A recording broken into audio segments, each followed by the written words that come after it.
দুনিয়ার সমস্ত পয়গম্বর অত্যাচারিত হলেন। শুধু তাই নয়, বিশ্ব নবী আখেরি জামানার পয়গম্বর নবী মুহাম্মদ রাসূলুল্লাহ সাল্লাল্লাহু আলাইহি ওয়াসাল্লাম জাতির কাছে আসলেন।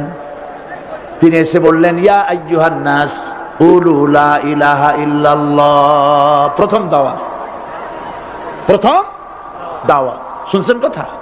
রাসূলুল্লাহ বলছেন, ও জাতি, আমার রাসূল তো মক্কার রাসূল না শুধু, মদিনার রাসূল না শুধু, আরবি ভাষা ভাষীদের রাসূল না শুধু, আমার নবী কি নবী? চিল্লায় বলেন। তাই তিনি বলেছেন, ও বিশ্বের মানবতা, বিশ্বের মানব গোষ্ঠী, যদি মুক্তি পেতে চাও, নাজাত পেতে চাও, উচ্চারণ করো, বিশ্বাস করো, আমল করো, বলো লা ইলাহা ইল্লাল্লাহ। জোরে পড়েন, লা ইলাহা ইল্লাল্লাহ, লা ইলাহা ইল্লাল্লাহু মুহাম্মাদুর রাসূলুল্লাহ। আবু জাহেল বুঝছিল কলেমার অর্থ? কথা বলেন না কেন? আবু জাহেল বুঝছিল? উতবা, সাইবা, মুগিরার গোষ্ঠীরা বুঝছিল? বুঝেছে।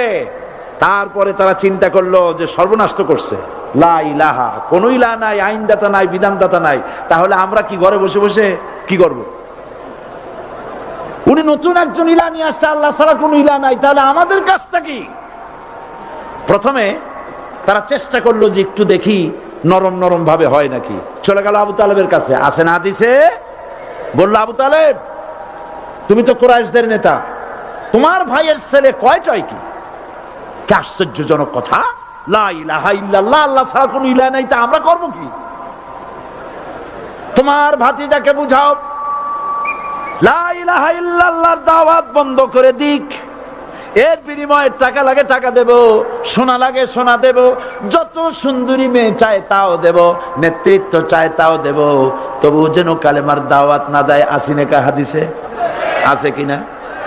নবীজি যখন বাড়ি ফিরলেন, চাচা আবু তালেব নিজের কলিজার টুকরা সন্তান হযরত জাফর আলীর চাইতে তিনি ভালোবাসতেন কলিজার মতো করে মুহাম্মদ সাল্লাল্লাহু আলাইহি ওয়াসাল্লামকে। বলছে, বাবা, এমন কথা কেন বলো যাতে লোকেরা খেপে যায়? এই কথাগুলি বলো না, ওরা আমার কাছে এই সব প্রস্তাব দিয়ে গিয়েছে। রাসূলুল্লাহ প্রস্তাব শুনে এগ্রি করলেন? জি। আমার নবী বলেন, ও আমার চাচা আবু তালেব, প্রস্তাবকারীদেরকে শুনিয়ে দিন। হুজুরের সাথে তখন অনেক লোকজন নাকি? অনেক অস্ত্রপাতি? কিচ্ছু নাই, আল্লাহর শক্তি ছাড়া কিছুই না। আমার নবী বলেন, ও আমার চাচা আবু তালেব, প্রস্তাবকারীদেরকে শুনিয়ে দেন, যেটা দেওয়া সম্ভব সেটা তো দূরের কথা, যেটা দেওয়া সম্ভব নয় তাও যদি তারা দিতে পারে আমারে, যেমন আকাশের সূর্যটা ধরে এনে ওরা যদি আমার ডান হাতে তুলে দেয়, আকাশের পূর্ণিমার চাঁদটা ধরে যদি বাম হাতে আমার তুলে দেয়, এর বিনিময়ে এক মুহূর্তের জন্য তাওহীদের দাওয়াত আমি বন্ধ করে দেব না। সুবহানাল্লাহ। রাসূল করিম সাল্লাল্লাহু আলাইহি ওয়াসাল্লাম তাদের এই প্রস্তাবকে যখন গ্রহণ করলো না, কাফেরেরা বুঝলো, আমি আগেই বলেছি 3 শ্রেণীর লোক বাধা দিয়েছে। কয় শ্রেণী? প্রথম শ্রেণী কি? রাষ্ট্র শক্তি, তাদের হাতে অস্ত্রপাতি তো খুব শক্তি, আর যারা একবার ক্ষমতায় যায় ওরা মনে করে এই ক্ষমতা থেকে আমাদেরকে কেউ নামাইতে পারবে না। বিংশ শতকের শ্রেষ্ঠ মুজাদ্দিদ আল্লামা সৈয়দ আবুল আলা মওদুদী রাহমাতুল্লাহ আলাইহি তিনি এক জায়গায় লিখেছেন, স্বৈরাচারীরা তার পতনের সমস্ত ছিদ্র বন্ধ করে, কিন্তু একটা ছিদ্র বন্ধ করতে পারে না, মনের ভুলে সেই ছিদ্রটা থেকেই যায়, যেই ছিদ্র দিয়ে আসলে তার পতনটা হবে। ক্ষমতায় গিয়ে মনে করে চিরকাল ক্ষমতায় থাকবো। ভারতের প্রধানমন্ত্রী পণ্ডিত জওয়াহরলাল নেহেরু রাঁচি পাগলাগারদে গিয়েছেন, মেন্টাল হসপিটাল। পাগলেরা নেহেরুকে দেখে আশ্চর্য হয়ে গেছে, এত সুন্দর মানুষ, মাথায় কিস্তি টুপি, গায়ে শেরওয়ানি, মুসলমানি ড্রেসই আলাদা, যদিও তিনি হিন্দু ছিলেন, পরেছেন মুসলমানি ড্রেস। শেরওয়ানি কাদের পোশাক? কাদের পোশাক? হাতে ছড়ি নিয়ে হাঁটা, স্টাইল করে, সুন্দর পাজামা, সুন্দর টুপি, সুন্দর সাজসজ্জা করে মুসলমানদের ড্রেস। এই ড্রেস পরে তিনি গিয়েছেন, সবসময় যে ড্রেস তিনি পরতেন। পাগলেরা জিজ্ঞেস করছে, তুমি কে গো? উনি বলছেন, আমারে চেনো নাই? আমি ভারতের প্রধানমন্ত্রী পণ্ডিত জওয়াহরলাল নেহেরু। পাগলেরা বলছে, ও সেই কথা। আমরাও যখন হসপিটালে আসছিলাম, এই তোমার মতো লম্বা লম্বা কথা আমরাও বলছি। থাকো আমাদের সাথে কিছুদিন, তোমার মাথাও ঠান্ডা হয়ে যাবে। ক্ষমতায় যারা থাকে, ক্ষমতার মোহে চতুর্দিকে অন্ধকার দেখে, মনে করে আমার পতন আর হবে না। কিন্তু তোমাকে বুঝিবে যে গোকুলে বাড়ি শেষে। গাড়ির চাকা সব সময় উপরে থাকে না। গাড়ির চাকা সব সময় উপরে থাকলে গাড়ি তো চলবেই না। গাড়ির চাকা ঘোরে বলেই তো গাড়ি চলে। সুতরাং এই উপরে, তোমার চাকা উপরে এখন আছে বলে, তোমার দলের চাকা উপরে আছে বলে যারা মানুষের উপরে জুলুম করছো, আলেমদেরকে ধরতেছো, মুসল্লিদেরকে ধরে ধরে জেলে ঢুকাচ্ছ, সময় আসবে এমন ইন্দুরের গর্ত অপমানা ফেলবার জন্য।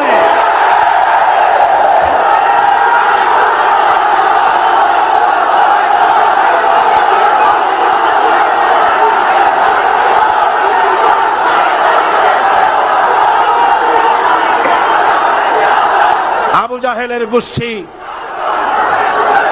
জাহেলের গোষ্ঠী মনে করেছে সোজা আঙ্গুলে ঘি যখন উঠলো না, আঙ্গুল বাঁকা করতে হবে। শুরু হয়ে গেল অত্যাচার। শুরু হয়েছে না? হযরতে সুমাইয়া রাদিয়াল্লাহু তাআলা আনহা কি নির্মম ভাবে, নিষ্ঠুর ভাবে তাকে শহীদ করা হলো। খাব্বাব, হুবাইব, হযরতে খাব্বাব রাদিয়াল্লাহু তাআলা আনহুকে দেখে হযরত ওমর একদিন বলছিলেন, খাব্বাব, তোমার পিঠে এত গর্ত কেন? এত গর্তওয়ালা পিঠ আর এত চিকুন কোমর আমি তো জীবনেও দেখিনি। হযরতে খাব্বাব বলেছেন, ওমর জানো না, ইসলাম কবুল করার অপরাধে, কালেমা পড়ার অপরাধে কাফির বেঈমানেরা আমাকে মারধর করেছে।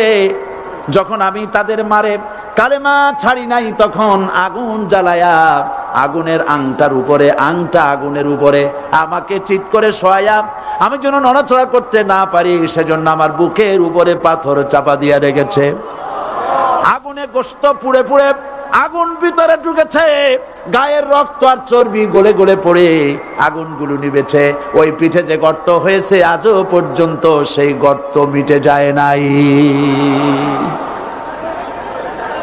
হযরতে খাব্বাব রাদিয়াল্লাহু তাআলা আনহু বলছেন, বুখারী শরীফে হাদিসে ভাবে এসেছে, ওয়ান খাব্বাব বিন আরিত রাদিয়াল্লাহু তাআলা আনহু আন্নাহু قال শাকাউনা ইলা রাসূলিল্লাহ সাল্লাল্লাহু আলাইহি ওয়াসাল্লাম ওয়া হুয়া মুতাওয়াসসাদুন বুরদাতুন লাহু ফি জিল্লিল কাবা।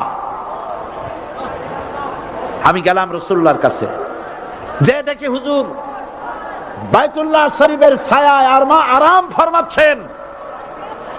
আমি কাছে গিয়া বললাম, আলা তাস্তানসিরু লানা আলা তাদউ লানা ইয়া রাসূলুল্লাহ। হে রাসূল, আপনি কি আমাদের জন্য দোয়া করবেন না? আপনি কি আমাদের জন্য আল্লাহর কাছে সাহায্য প্রার্থনা করবেন না? মার খেয়ে খেয়ে তো শেষ হয়ে গেলাম। শুনতেছেন আপনারা?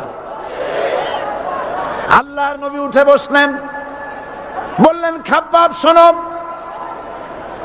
তোমাদের আগে যারা এই পৃথিবীতে এসেছিলেন দ্বীনের দাওয়াত দেওয়ার জন্য,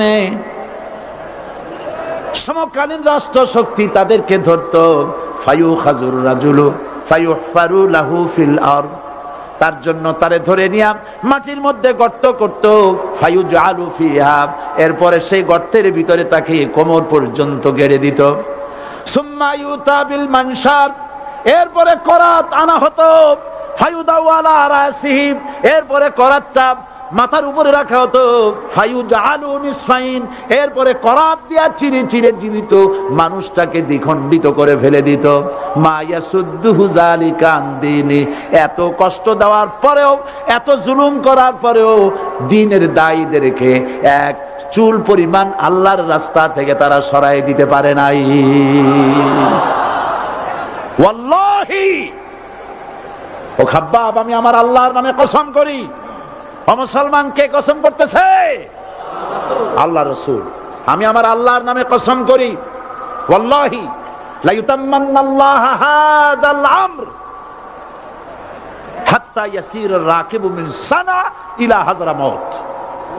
সেদিন বেশি দূরে নয়, ইয়েমেনের রাজধানী সানা থেকে শুরু করে সৌদি আরবের হাযরামাউত পর্যন্ত হাজার হাজার মাইল এই দীর্ঘ পথে যুবতী নারী তার সৌন্দর্যের পশ্চা নিয়া, আর ধনাঢ্য ব্যক্তিরা সওদাগরেরা তাদের টাকা পয়সা নিয়া একাকে নিয়ে অথবা দলবদ্ধ ভাবে মানুষেরা যাতায়াত করবে।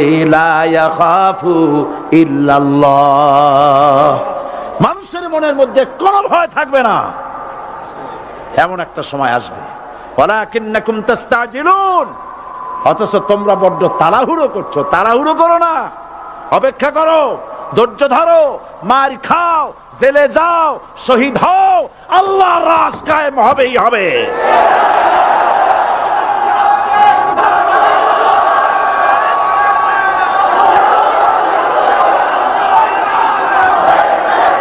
বিল্ডিং থেকে শিক্ষা গ্রহণ করুন।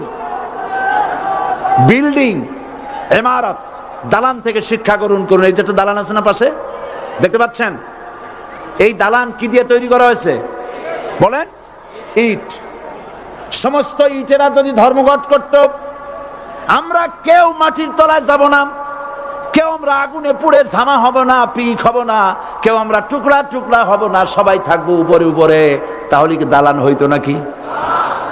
এই বিল্ডিং নির্মাণ করতে গিয়া ইটের যে স্যাক্রিফাইস, হাজার হাজার ইটকে পিক হতে হয়েছে, পুড়ে যেতে হয়েছে, খোয়া হতে হয়েছে, ভেঙে টুকরা টুকরা হয়ে 50 ফিট মাটির নিচে যেতে হয়েছে, তারপরে ইমারত গঠন হয়েছে, সুন্দর দালান তৈরি হয়েছে।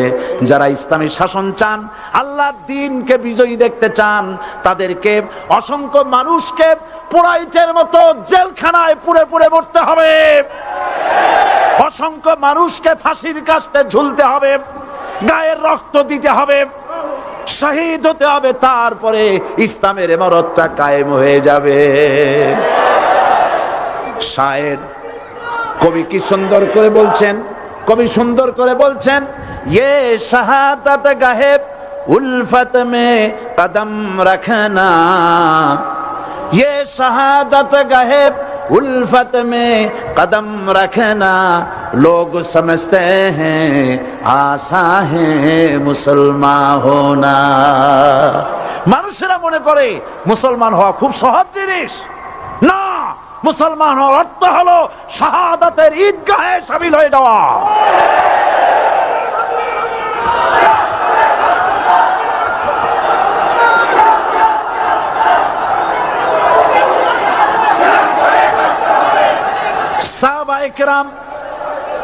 সাহাবায়ে কেরাম মার খেলেন, এবার স্বয়ং আল্লাহর নবীর গায়ে হাত তুলল।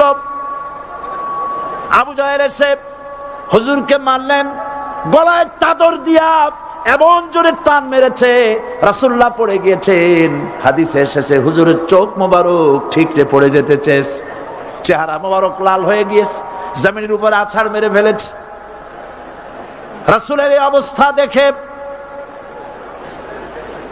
হযরতে হামজা তখনও কাফের ছিলেন, শিকার থেকে এসে তিনি এই দৃশ্য দেখলেন, দাসীর মুখে শুনলেন, ছুটে চলে গেলেন আবু জাহেলের বাড়িতে। যায় বলে, আবু জাহেল রে, তুই মুহাম্মদ সাল্লাল্লাহু আলাইহি ওয়াসাল্লাম মেরেছিস, বল কেন মারলি? এমন ভালো মানুষ তো জীবনে চোখে দেখি নাই, যিনি কোনো মিথ্যা কথা বলেন না, ভালো ভালো কথা বলেন, এক আল্লাহর গোলামি করার জন্য বলেন। এই সব ভালো কথা বলার জন্যই তুই তারে মারলি নাকি? আরে আবু জাহেল, তুই কি মনে করেছিস মুহাম্মদ সাল্লাল্লাহু আলাইহি ওয়াসাল্লাম তার পিতা আব্দুল্লাহ মারা গেছে বলে মুহাম্মদ সাল্লাল্লাহু আলাইহি ওয়াসাল্লাম এতিম হয়ে গেছে মনে করেছিস নাকি? জেনে রাখ, মুহাম্মদ সাল্লাল্লাহু আলাইহি ওয়াসাল্লামের পিতা আব্দুল্লাহ মারা গেছে, কিন্তু চাচা হামজা তো মরে যায় নাই। হাতের ধনুক দিয়া এমন জোরে আঘাত মারলেন, আবু জাহেলের মাথা ফেটে রক্ত ফিনকি দিয়ে বেরিয়ে এলো। হযরতে হামজা ঘরে ফিরে এসে রাসূল করিম সাল্লাল্লাহু আলাইহি ওয়াসাল্লামের মস্তক মোবারক কোলে উঠায় নিলেন আর বললেন, বাবা তোমাকে মেরেছে বলে আমি আবু জাহেলের মাথাটা ফাটাই দিয়ে আসছি, তুমি খুশি হও। হুজুর বলছেন, চাচা কার মাথা ফাটাইছো এইটা বলে আমারে খুশি করতে পারবা না। হযরতে হামজা বলেন, তুমি কি হলে খুশি হবে? হুজুর বলেন, হামজা চাচা গো, আমি খুশি হব যদি একটিবার চাচা তোমার মুখে শুনতে পাই ঈমানের কালেমা। হযরতে হামজা বলেন, মুহাম্মদ সাল্লাল্লাহু আলাইহি ওয়াসাল্লাম, আমি বুঝতে পেরেছি তুমি কোনো সাধারণ মানুষ নয়। সাধারণ মানুষ হলে পরে তুমি প্রতিশোধে বিশ্বাসী হতে, খুশি হতে। প্রতিশোধে বিশ্বাসী হও নাই, তুমি অবশ্যই আল্লাহর নবী, কোনো সন্দেহ আমার নাই। তুমি সাক্ষী থাকো, আমি পড়ে নিলাম লা ইলাহা ইল্লাল্লাহু মুহাম্মাদুর রাসূলুল্লাহ। জোরে পড়ে, লা ইলাহা ইল্লাল্লাহু মুহাম্মাদুর রাসূলুল্লাহ। ঘাবড়াবার কারণ নাই। এর অর্থ এই নাই যে আপনারা কালেমার দাওয়াত দিবেন আর রাষ্ট্রশক্তি আপনারে পিটাইতেই থাকবে, আপনার কোনদিন আপনার সুদিন ফিরে আসবে না। বিষয়টা কি এমন না। আমার আল্লাহর ওয়াদা শুনুন, ওয়ালা তাহিনু ওয়ালা তাহজানু ওয়া আনতুমুল আলাউনা ইন কুনতুম মুমিনিন।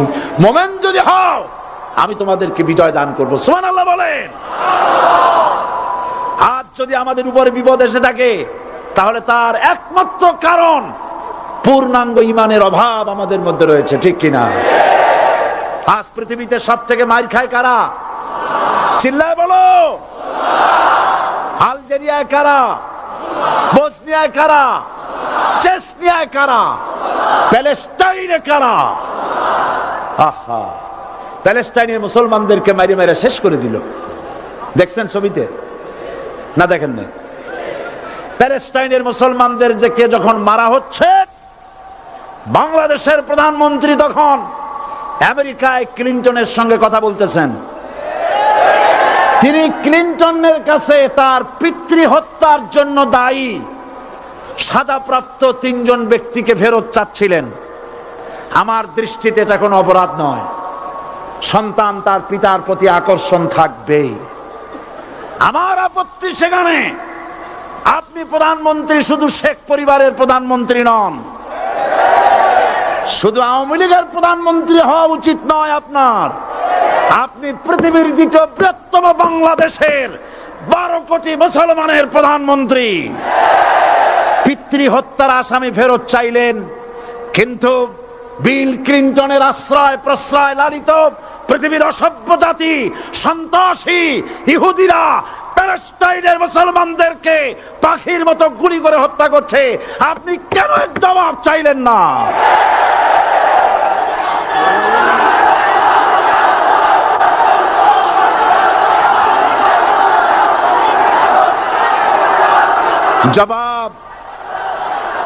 জবাব আপনি চাইতে পারবেন না, কারণ মুনাফিকদের সাহস হয় না, সাহস হয় মুমিন ব্যক্তি।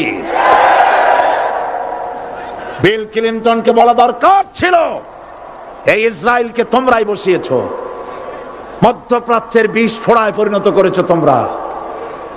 তবে হ্যাঁ, যুরিবাত আলাইহিমুজ যিল্লাতু ওয়াল মাসকানা ওয়া বাউ বিগাদাবিন মিনাল্লাহ। আল্লাহর গজব আসবে, ইহুদিরা পৃথিবী থেকে নিশ্চিহ্ন হবেই হবে ইনশাআল্লাহ। দেখেছেন তাকায়া প্যালেস্টাইনে ইসরায়েলিরা হেলিকপ্টার, গানশিপ, কামান, বোমা নিক্ষেপ করছে, আর প্যালেস্টাইনের শিশু কিশোর যুবকেরা ইহুদিদের নিক্ষিপ্ত বোমা আর কামানের মোকাবেলা করতেছে পাথর দিয়ে।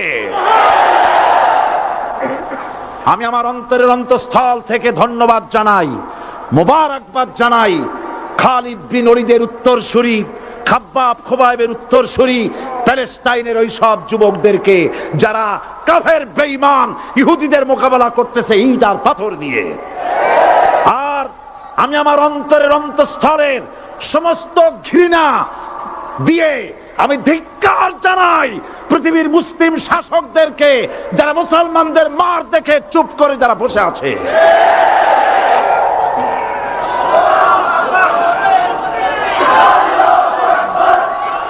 মুসলমান যদি মুসলমানের মতো হয় 10 জন যথেষ্ট। কয়জন যথেষ্ট? কোথায় আছে কথা? আল্লাহ পাক কোরআন শরীফের মধ্যে বলেছেন, একজন যদি হও ইমানদার মুত্তাকি 10 জনের উপরে বিজয়ী হবে। 10 জন যদি হও 100-র উপরে বিজয়ী হবে। 100 যদি হও 1000-এর উপরে বিজয়ী করব। জোরে বলেন সুবহানাল্লাহ।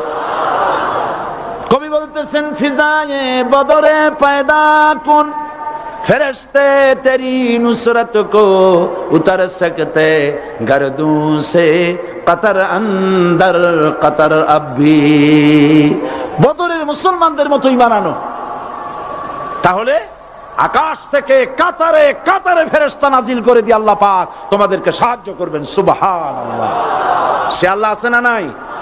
জোরে বলেন, আছে না নাই?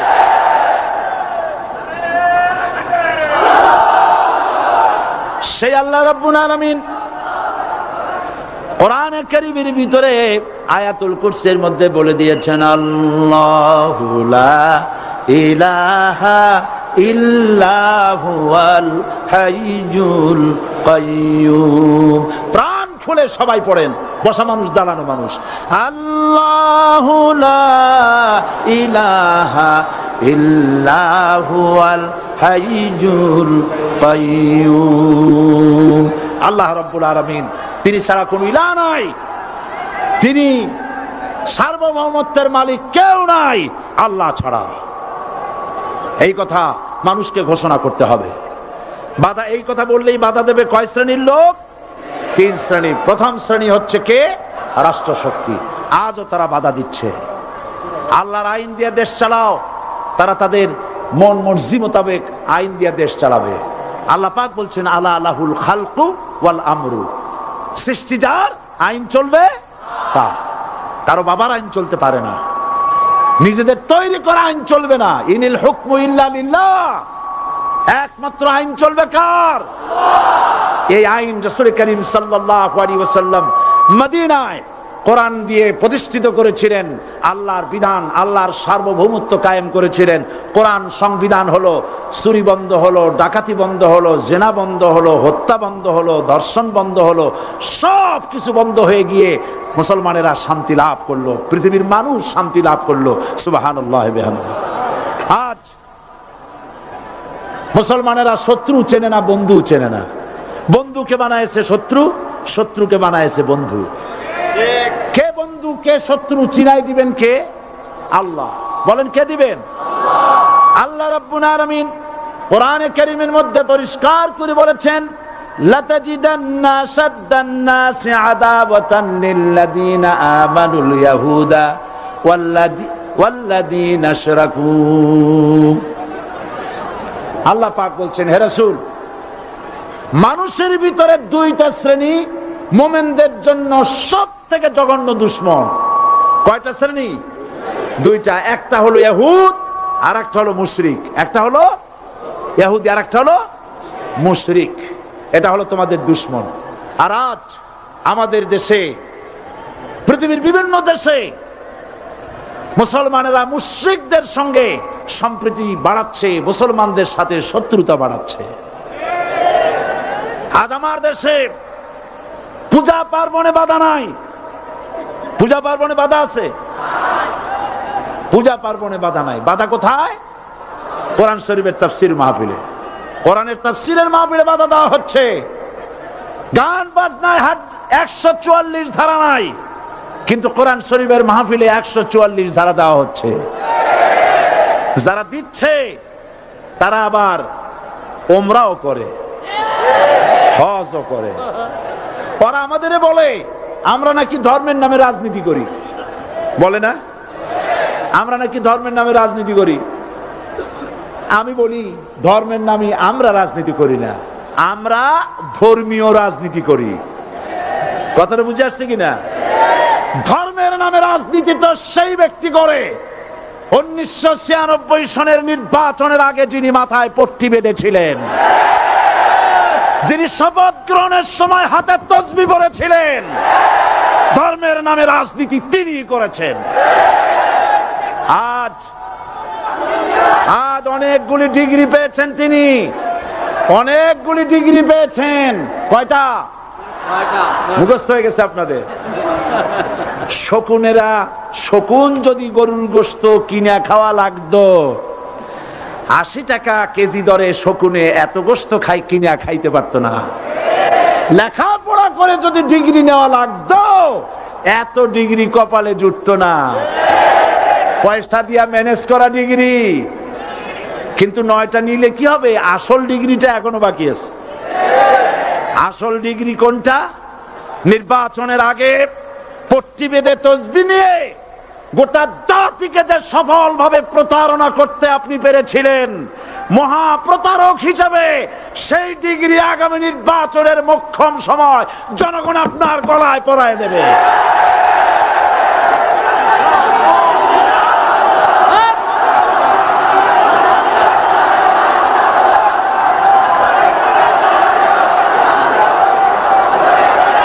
সুতরাং ধর্মের নামে রাজনীতি নয়, আমরা ধর্মীয় রাজনীতি করি, আমরা এই কোরআনের রাজনীতি করি। এই কোরআন নিয়ে বাঁচতে চাই, এই কোরআন নিয়ে মরতে চাই। এই কোরআন থেকে আমাদেরকে বিচ্ছিন্ন করতে চায় কাফের, বেঈমান, মুশরিকেরা। ও আমার জাতি, কোরআন থেকে যারা বিচ্ছিন্ন করতে চায়, তোমরা কি তাদের বিরুদ্ধে জিহাদের জন্য প্রস্তুত থাকবে?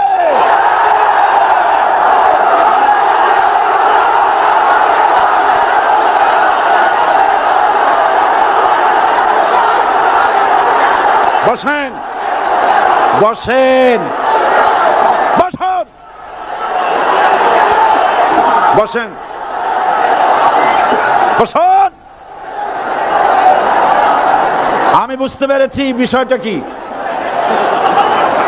আসরের পরের থেকে বসা তো, সুযোগ পাইয়া খাড়া হইয়া কোমর সোজা করলেন। বসেন, সবাই বসেন। কোমর সোজা হয়ে গেছে, বসেন। এত বড় মাহফিল, জীবনে আর একটা পাবো নিশ্চয়তা আছে কি? জোরে বলেন, আছে? আজ আমাকে কথা বলতেই হবে ইনশাআল্লাহ, কারণ আগামীতে আবার আপনাদের সাথে দেখা হবে কিনা আমি জানি না। কথা বলতেই হবে। বসেন, কেউ দাঁড়িয়ে থাকবেন না।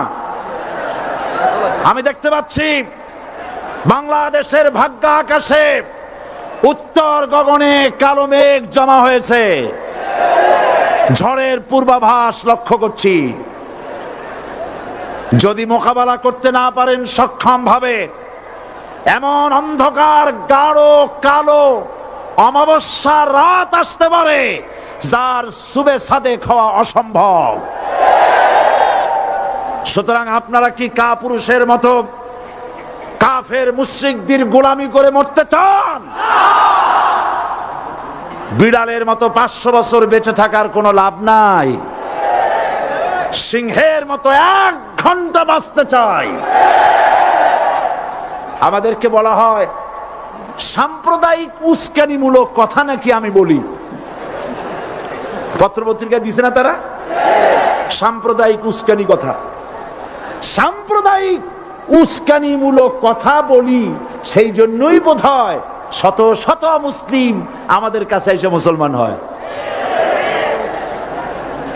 মানুষে আর বোকা বানানো যাবে না। যাবে কি? আর বোকা বানানো যাবে? তারপর বলছে কি? এরপরে বলছে, আমাকে বলছে রাজাকার। শুনে রাখো চট্টগ্রামের লক্ষ লক্ষ জনতা, পার্লামেন্টে যখন আমাকে এই কথা বলা হয়েছিল, আমার পার্লামেন্টের কলিগ জাফরুল্লাহ চৌধুরী সাহেব বসে আছেন এখানে। হ্যাঁ, জাফরুল ইসলাম চৌধুরী বসে আছেন পাশে। প্রধানমন্ত্রী সুদ্ধা, অন্তত 3 শতাধিক পার্লামেন্টের সম্মানিত সদস্যরা সেদিন বসা। 1997 সনের বাজেট বক্তৃতা যখন আমি করতেছিলাম, ডক্টর কুদরতে খোদা, নাম রাখছে কুদরতে খোদা, আসলে গজবে খোদা। এই লোকটি নাস্তিক, ইসলামের চূড়ান্ত দুশমন। তার প্রণীত শিক্ষা ব্যবস্থার যখন সমালোচনা করছিলাম, ট্রেজারি বেঞ্চ থেকে আমাকে বলা হলো রাজাকার। আমি আমার সমস্ত শক্তি একত্রিত করে বলেছিলাম, শুধুমাত্র হিন্দুস্তানের রাজাকারেরাই আমাকে রাজাকার বলতে পারে। আমি বলেছিলাম 1973 সন পর্যন্ত আমি বাংলাদেশের কোন রাজনৈতিক দলের নেতা এবং কর্মী ছিলাম না। আমি রাজাকার নই। আমাকে রাজাকার বলে যদি তাকেও প্রমাণ করতে না পারে 10 কোটি টাকার মানহানি মামলা দায়ের করব। আমার এই বক্তব্য সারা দুনিয়া শুনেছে। পার্লামেন্টে আমার এই বক্তব্য রেকর্ড হয়ে আছে। সেদিন 3 শতাধিক পার্লামেন্ট মেম্বারের কেউ আমার চ্যালেঞ্জ গ্রহণ করেন নাই। যে কোনো ব্যক্তি পার্লামেন্টে গিয়ে আমার বক্তৃতা দেখে আসতে পারেন। এরপরে 1997 সনের 7 অক্টোবর দৈনিক জনকণ্ঠ পত্রিকা যখন আমার বিরুদ্ধে লিখলো, সেই পত্রিকায় সাঈদীর ওপেন চ্যালেঞ্জ 8ম পাতা, 1997 7 অক্টোবর, এত বড় 2 কলমে হেডিং। সেখানে আমি বলেছি, বাংলাদেশের সকল সাংবাদিক, গোয়েন্দা বিভাগ, বাংলাদেশের সকল বুদ্ধিজীবীকে আমি আমার পিরোজপুরে আমন্ত্রণ করছি। আমার উপস্থিতিতে যদি কেউ প্রমাণ করতে পারে বাংলাদেশের স্বাধীনতা যুদ্ধের বিরুদ্ধে আমার কোন ভূমিকা ছিল, সজ্ঞানে স্বেচ্ছায় জাতীয় সংসদের সদস্য পদ থেকে পদত্যাগ করব। 3 বছর পার হয়ে গেছে, আজ পর্যন্ত কেউ এই চ্যালেঞ্জের মোকাবেলা করে নাই। সুতরাং আমাকে যারা রাজাকার বলবে তারা পিতৃ পরিচয়হীন অবৈধ সন্তান। 1971 সনের, শোনো মুসলমানেরা, 1971 সনের কোন কাদা সাঈদীর গায়ে লাগে নাই। আমাকে রাজাকার বলে জনগণ থেকে বিচ্ছিন্ন করবা, জনগণ থেকে আমারে বিচ্ছিন্ন করা যাবে না। কারণ এই জনগণ আমার জন্য আসে না, এই জনগণ আসে আল্লাহর কোরআনের জন্য।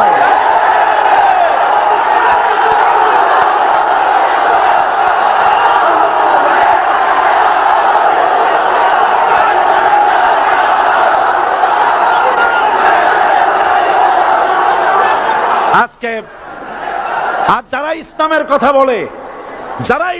কথা বলে, তারাই রাজাকার, তারাই মৌলবাদী। মৌলবাদী বললে আমরা অসন্তুষ্ট হই না, কারণ মৌলবাদী শব্দটা আসছে মূল থেকে।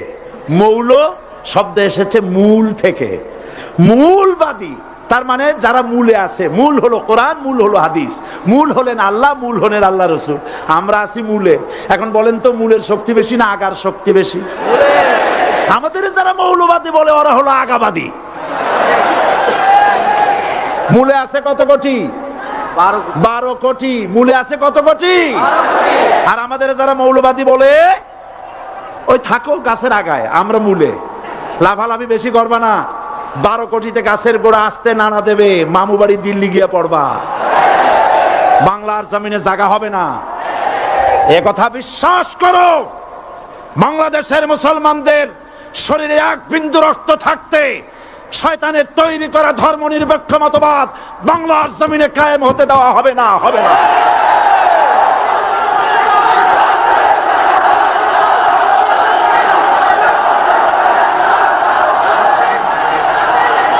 রাসূল করিম সাল্লাল্লাহু আলাইহি ওয়াসাল্লাম কোরআন প্রতিষ্ঠার জন্য আন্দোলন করেছিলেন। আয়াতুল কুরসি আমাদের সে কথাই শিখেছে।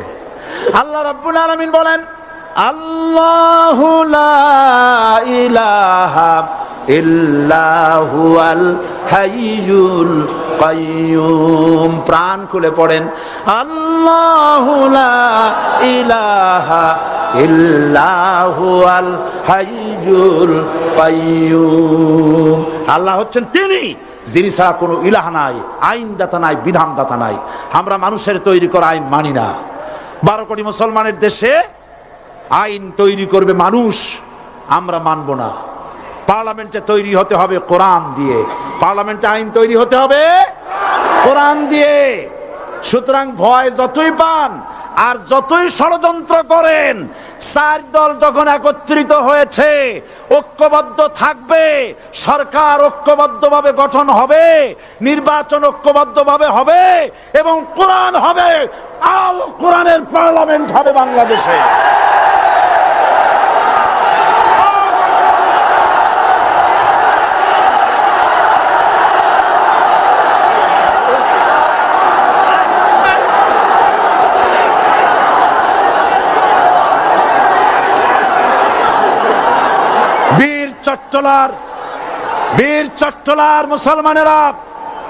বীর চট্টলার মুসলমানেরা স্বাধীনতার ঘোষণা, এই চট্টগ্রাম থেকে স্বাধীনতার মহান ঘোষক প্রেসিডেন্ট জিয়াউর রহমান সাহেব দিয়েছিলেন। এই চট্টগ্রাম থেকেই ইসলামী রাষ্ট্রের ঘোষণা হবে।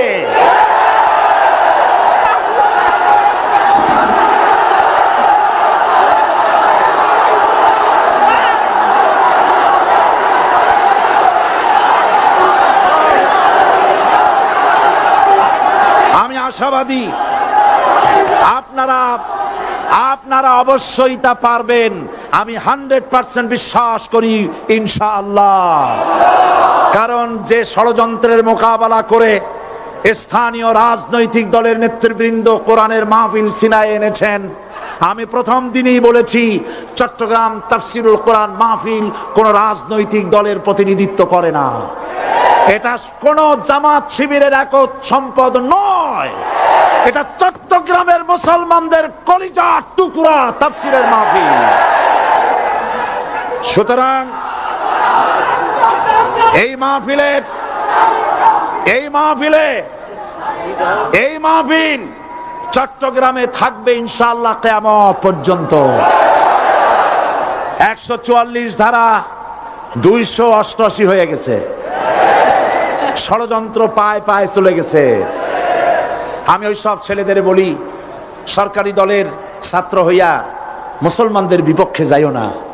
এদেশের ভাগ হয়ে গেছে দুটো শিবির, বোঝাই যাচ্ছে। একদিকে ভারতের পা চাটা গোলাম নাস্তিক মোরতাদ শ্রেণীর বুদ্ধিজীবী এবং তাদের মদতপুষ্ট সরকার, আর একদিকে ইসলামী শক্তি, ইসলামী দল আর দেশ প্রেমিক জাতীয়তাবাদী শক্তি। একদিকে হিমালয় পাহাড় আর একদিকে সূচো ইঁদুর। আল্লাহ বিজয় দেবে মুসলমানদের। কাদের বিজয় হবে? বাংলাদেশে কোরআনের রাজ কায়েম হোক, তাকে আপনারা চান? কারা কারা চান দু হাত উঁচু করে দেখান। দাঁড়াবেন না।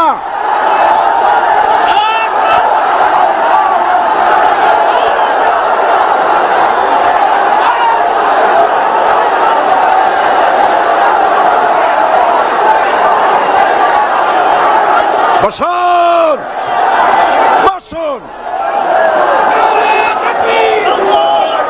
আবার বসুন।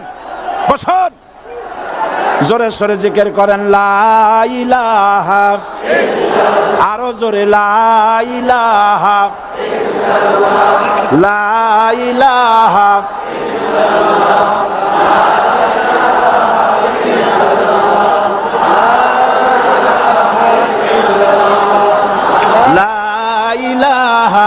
ইল্লাল্লাহ, লা ইলাহা ইল্লাল্লাহ, লা ইলাহা ইল্লাল্লাহ মুহাম্মাদুর রাসূলুল্লাহ। যারা যেখানে দাঁড়িয়েছেন বসুন। 3 শ্রেণীর লোকেরা আল্লাহর কালেমায় বাধা দিয়েছে। কয় শ্রেণী? একটা হলো রাষ্ট্রশক্তি, 2 নম্বরে মনে আছে ধনাঢ্য পুঁজিপতির গোষ্ঠী, ওরাও বাধা দিয়েছে। কারণ ইসলামকে বলা হয় পুঁজিবাদের আশ্রয়স্থল। নাউজুবিল্লাহ। সর্বপ্রথম ইসলাম কবুল করেছে কারা? ধনীরা না গরিবরা? কারা? গরিবেরা। সুতরাং ধনাঢ্য ব্যক্তিরা মনে করলো যে আমাদের তো সর্বনাশ হয়ে যাবে, আমরা দাস দাসী ধরে রাখতে পারবো না, আমরা মানুষকে শোষণ করতে পারবো না, যে নতুন কলেমার দাওয়াত আসছে। সুতরাং সরকারের হাতকে তারা পয়সা দিয়া শক্ত করেছে আর বলেছে যত টাকা লাগে এই লোকগুলারে ঠ্যাঙ্গান। আজও আছে কিনা? তা আছে কিনা? 3 নম্বরে বাধা দিয়েছে ধর্মের নামের এক শ্রেণীর কায়েমি স্বার্থবাদী শক্তি, যার সম্পর্কে সূরা তাওবায় আল্লাহ পাক বলেছেন ইন্না কাসীরাম মিনাল আহবারি ওয়ার রুহবান লা ইয়াকুলুনা আমওয়ালান নাস বিল বাতিল ওয়া ইয়াসুদ্দুনা আন সাবিলিল্লাহ। ইহুদি আহলে কিতাবদের মধ্যে এক শ্রেণীর বুজুর্গ ধরনের লোক, দরবেশ জাতীয় লোক, যারা নাকি মানুষের সম্পদকে বাতিল পন্থায় ভক্ষণ করে, ওয়াসুদ্দুনা আন সাবিলিল্লাহ, এবং আল্লাহর রাস্তায় চলার জন্য মানুষকে বাধা প্রদান করে।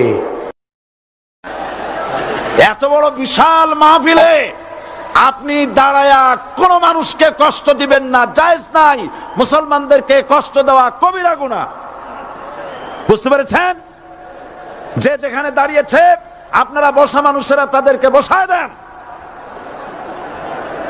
সুতরাং এই কালেমার দাওয়াত যখন হযরতে মুসা আলাইহিস সালাম দিলেন, ফিরআউন বলল আমি তো জানি না যে আমি ছাড়া আরো কোন ইলাহ আছে, আইনদাতা তো আমি, তুমি নতুন কোথা থেকে আইনদাতা নিয়ে আসছো?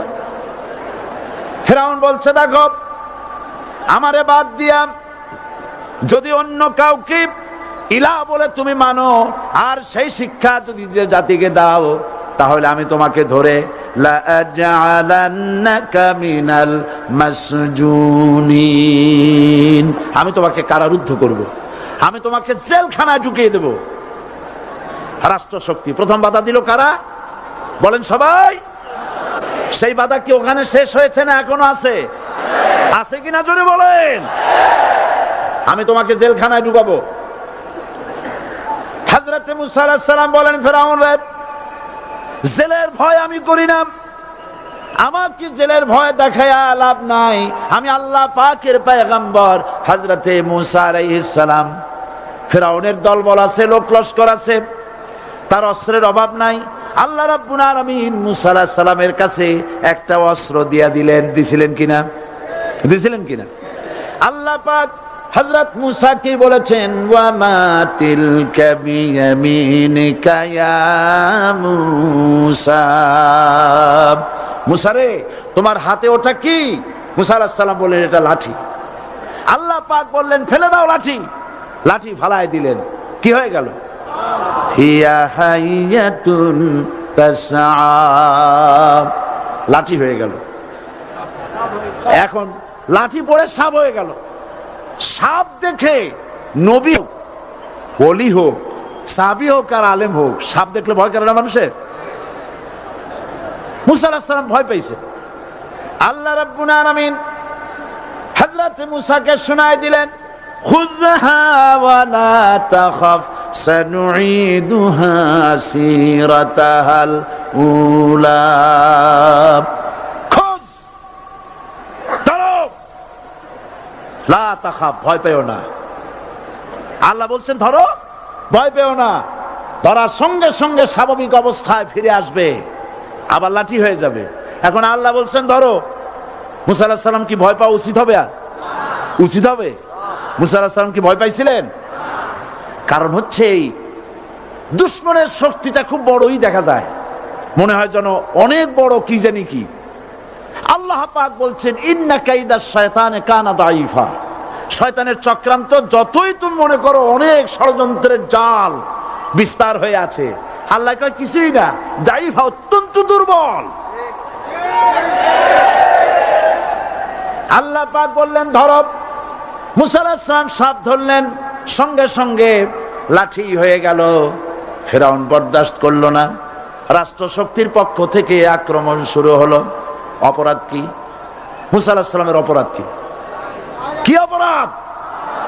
মাশাআল্লাহ, বুঝতে পেরেছেন। অপরাধ হচ্ছে তিনি বলেছেন লা ইলাহা, জোরে বলেন লা ইলাহা ইল্লাল্লাহ। এই কালেমাকে আজ আমরা ভিক্ষার বুলি বানাইছি। এটা হলো সার্বভৌমত্বের বুলি, এটা হচ্ছে আল্লাহ পাকের সার্বভৌমত্বের কথা। আজ আমরা মানুষের কাছে আমরা শুনি, মানুষেরা ভিক্ষা চায়, লা ইলাহা ইল্লাল্লাহ, এক মুঠ চাউল দেন, লা ইলাহা ইল্লাল্লাহ 10 খান পাই দেন। এই হচ্ছে কালেমার জিকির। আবার কেউ কেউ জিকির করতেছে লা ইলাহা আস্তে, ইল্লাল্লাহ জোরে, এমন জোরে কলব সাফ করে, কলব তাতে থাকলেও পারে গেলেও পারে। এই কালেমার জার, এর আঘাত পয়গম্বররা মেরেছেন। হযরত মূসা আলাইহিস সালাম যখন বলেছেন লা ইলাহা ইল্লাল্লাহ, এই ধাক্কা ফেরাউন বরদাস্ত করতে পারে নাই। দরিয়ায় নীলের ভিতরে আল্লাহ পাক ডুবাইয়ে শেষ করে দিয়েছেন, দেন নাই? হযরত মূসা আলাইহিস সালাম তার উম্মতেরা দরিয়ার পাশে বসে দ্বীনি কথাবার্তা বলতেছেন। এমন সময় ফেরাউন, তার শত্রু হচ্ছে মূসা আলাইহিস সালাম। শত্রু কেন? মূসা কি ফেরাউনের পাকা ধানে মই দিয়েছে নাকি? বলেন আপনারা। তার হালের গরু পিটায় মারছে নাকি? অপরাধ হলো তিনি আল্লাহর জমিনে আল্লাহর আইন প্রতিষ্ঠার কথা বলেছেন। এই শুধুমাত্র এই অপরাধে ফেরাউন তার দলবল নিয়ে 3 দিক থেকে আক্রমণ করেছে। মূসা আলাইহিস সালামের উম্মতেরা ভয় পেয়ে গেছেন। তারা বলছেন ইন্না লামুদরাকুন, আমরা পাকড়াও হয়ে গেছি। 3 দিকে সাড়াশি আক্রমণ, 3 দিকে শত্রু, একদিকে দরিয়া, পালাবার রাস্তা আছে?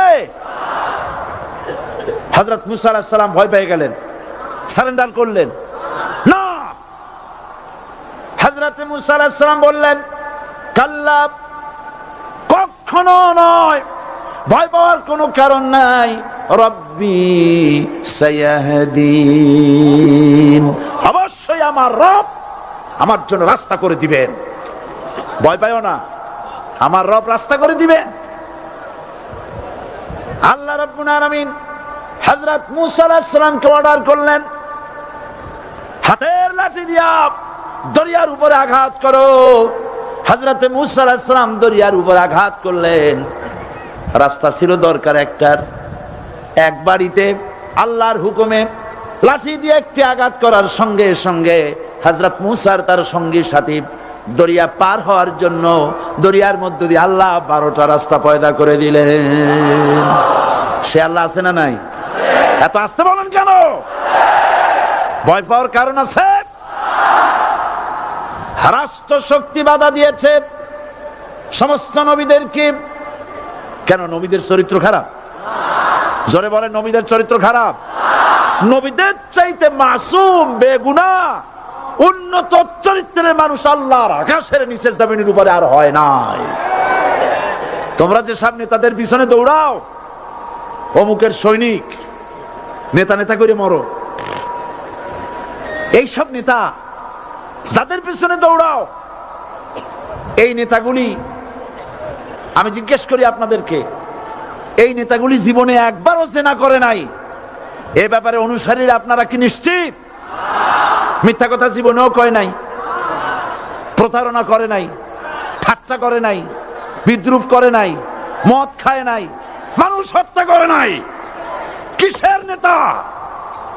নেতা হচ্ছেন সেই ব্যক্তি যিনি বলেছেন, ও আমার স্ত্রীরা, ও আমার সাহাবীরা, রাতের আধারে আমার মধ্যে যা আচরণ দেখতে পাও, দিনের আলোতে আমার মধ্যে যা দেখতে পাও, সবগুলি খুলে খুলে মানুষের কাছে বলে দাও। তার নাম বিশ্বনবী মুহাম্মদ রাসূলুল্লাহ সাল্লাল্লাহু আলাইহি ওয়াসাল্লাম।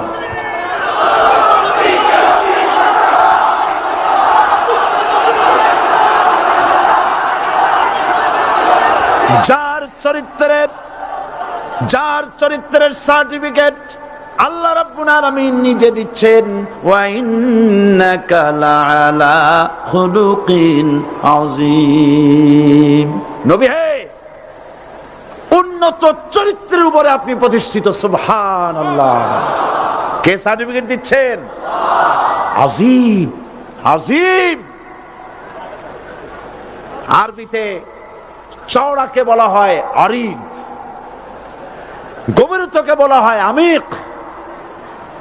কত প্রশস্ত, যা মাপার কোনো ফিতা নাই, কত গভীর, যা মাপার কোনো যন্ত্র নাই, এইটাকে আরবিতে বলা হয় আজিম। সুবহানাল্লাহ বলতে ইচ্ছে করে না? ও নবী, তোমার চরিত্র এমন যা মাপার মতো যন্ত্র পৃথিবীতে নাই। এই সার্টিফিকেট দিলেন কে? সমস্ত নবীরাই চরিত্রবান, নবীরা মাসুম বেগুনাহ। সুবহানাল্লাহ ওয়া বিহামদিহি। সেই নবীরা মার খান নাই? খেয়েছেন কিনা বলেন? কারা মেরেছে? রাষ্ট্র শক্তি। কারণ মেরেছে, কারণ নবীরা বলেছেন লা ইলাহা ইল্লাল্লাহ। পড়েন সবাই লা ইলাহা ইল্লাল্লাহ। আপনিও যদি নবীদের মতো সাহাবীদের মতো বুঝা এই কলেমার দাওয়াত দেন, বাধা আসবেই। বোঝাবুঝির ব্যাপার, বুঝতেই সারলো। কত মাহফিল হয় বাংলাদেশে, হয় না? কোনো বাধা নাই, ঠিক কিনা? কত পূজা হয়, পার্বণ হয়, গান হয়, থিয়েটার হয়, গুনাগার বিবির গান হয়, কত কিছু হয়। কোনো বাধা আছে? তাফসীরের মাহফিলে বাধা। কারণ ওরা বুঝতে পেরেছে এ তাফসীরের মাহফিলে গাজীর গীত হয় না, এ তাফসীরের মাহফিলে আল্লাহর সার্বভৌমত্ব কায়েমের আন্দোলন চলে।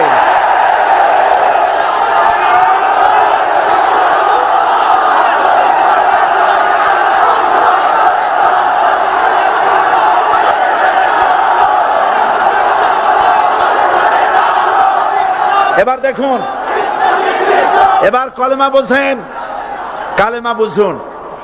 বঙ্গভবনের সামনে দাঁড়াইয়া, গণভবনের সামনে দাঁড়িয়ে আপনি যদি কালেমার জিকির করতে থাকেন লা ইলাহা ইল্লাল্লাহ, লা ইলাহা ইল্লাল্লাহ, লা ইলাহা ইল্লাল্লাহ, লা ইলাহা ইল্লাল্লাহ, 2-1 ঘন্টা, 2-4 ঘন্টা, দেখবেন অফিসাররা এসে বলবে না জানি কোন খাজা বাবা আসছে, আসেন আসেন, নিয়ে খাইতে দেবে, হাদিয়া দেবে।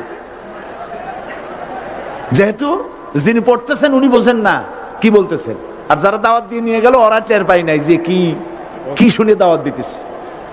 কিন্তু আপনি যদি বঙ্গভবন, গণভবন, সেক্রেটারিয়েট আর পার্লামেন্ট এর ভিতরে ঢুকে যদি বলেন কোন মানুষের তৈরি করা আইন মানি না, কোন সরকারের সার্বভৌমত্ব স্বীকার করি না, কারো বিধান মানি না, কারো তৈরি করা আইনের সামনে মাথা নত করি না, আল্লাহ ছাড়া কারো বিধান মানি না, হাদিয়া আসবে, খাইতে দেবে, পকেটে টাকা দেবে, খাওয়াবে এক জায়গায় নিয়ে, কোন জায়গায়? লাল দালানে। বোঝাবুঝি তো পয়গম্বরেরা দাওয়াত দিয়েছেন আয়াতুল কুরসি ফরজ নামাজ পড়িয়া। দেখছি অনেকেই জামার বুতাম টুতাম খুলিয়া তারপরে জোরে একটা ফু দেন। অসুবিধা নাই, ফু আপনি দেন, কিন্তু কি পড়ে ফু দিচ্ছেন আপনি কি বুঝছেন কিছু?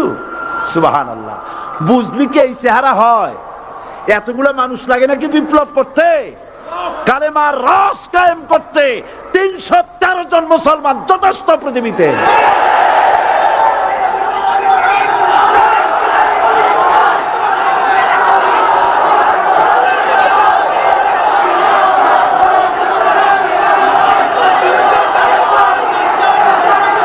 আল্লাহ পাক কোরআনে কারীমের মধ্যে আল্লাহ পাক বলেছেন এমন একজন নবী পাঠাই নাই, ইয়া হাসরাতান আলাল ইবাদ, বান্দার উপরে আফসোস। আহারে, কে বলতেছেন? আমার আল্লাহ। বলেন আমার আল্লাহ, তিনি আফসোস করছেন। আফসোস, একজন পয়গম্বর এমন পাঠাইলাম না, একজন রাসূল পাঠাইলাম না যার সাথে এরা ঠাট্টা করে নাই, বিদ্রুপ করে নাই, পাগল বলে নাই, মারে নাই।